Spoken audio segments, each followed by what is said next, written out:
సరయూ నదీతీరంలో అత్యంత వైభవంగా వెలసిన ఒక మహానగరం ఉండేది. అది కోసలరాజ్య రాజధాని అయోధ్య.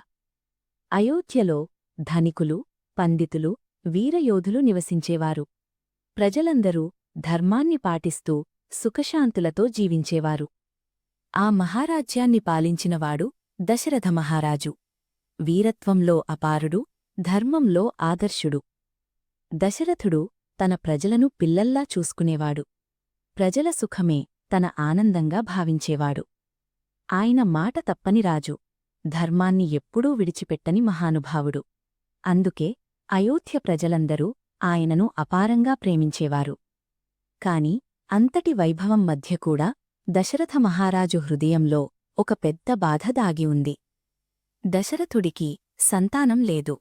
రాజ్యానికి వారసుడు లేకపోవడం ఆయనను ప్రతిరోజూ కలవరపెడుతూ ఉండేది.